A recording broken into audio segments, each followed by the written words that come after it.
Basketball Explained by Consciousness Theories by Max DeGeorge. We'll start with predictive processing. For the predictive processing theory of consciousness, it suggests that the brain does not simply passively receive sensory input from the eyes, the ears, or from touch, but actively generates predictions of what it expects to see based on its previous experience and knowledge. These predictions are sent from higher level brain areas to lower level ones through feedback connections. The lower level areas then compare the predictions with the actual sensory input and send back the differences or errors through feed-forward connections. The errors are used to update the predictions and improve the accuracy of the brain's model of the world. Your brain predicts and makes so many different calculations each second.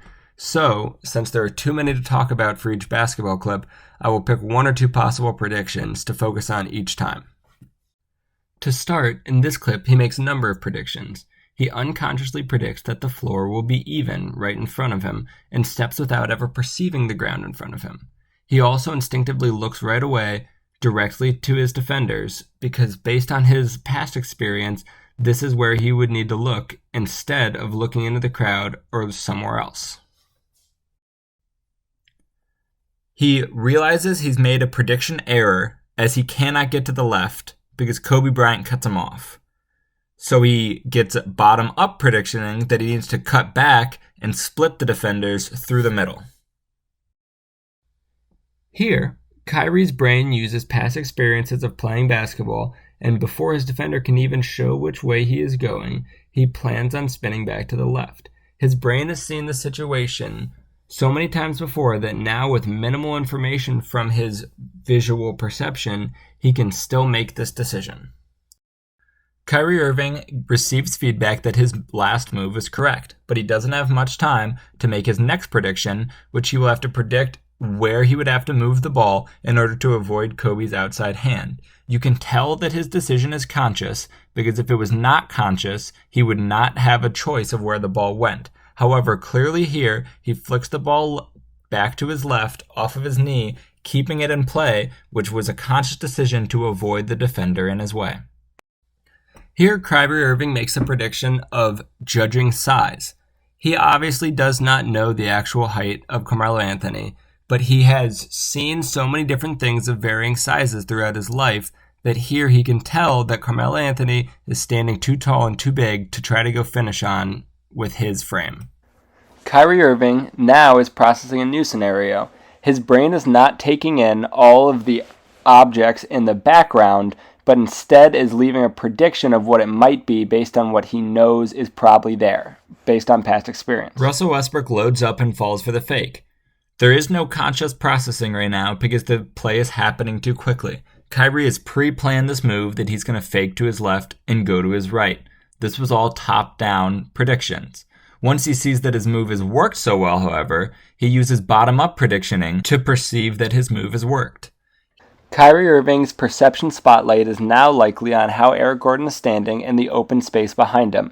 Everything else is probably being predicted since that's where his spotlight is. This is an interesting clip because Kyrie Irving makes contact with PJ Tucker.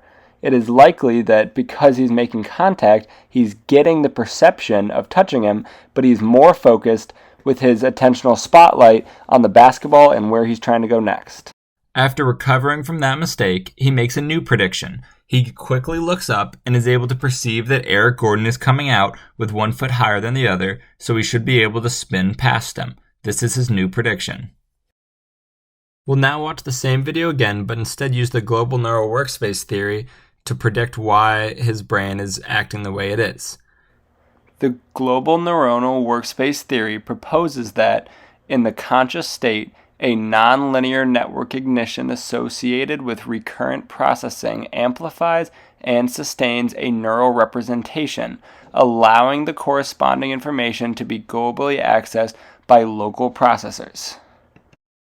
In this theory, he sees two defenders, and so he's going to ignite the local processors of attentional systems in focusing and perceptual systems in the present moment.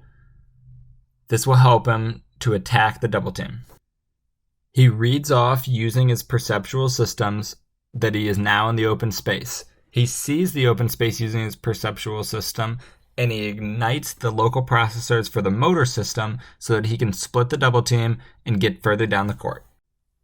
He successfully splits the double team, and now he faces James Harden. He's going to have to use his attentional system and his perceptual system to make a prediction of where James Harden is going to try to cut him off. He successfully ignites his motor systems to spin back away from James Harden. Now he'll have to use his evaluative system and ignite his motor system in order to avoid Kobe reaching in for the ball. He successfully ignites his motor cells and escapes the trap.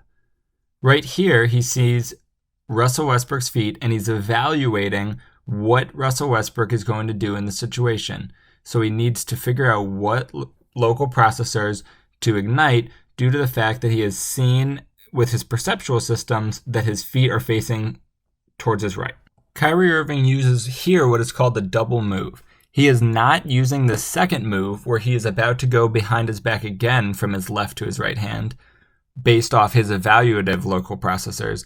Instead, what he is doing is he's used his long-term memory in order to realize in his practice when somebody is facing the way Russell Westbrook was facing, he should use a double move. This was not a conscious decision to make the second move. It was a prior decision when he saw that Russell Westbrook's feet were facing towards his right.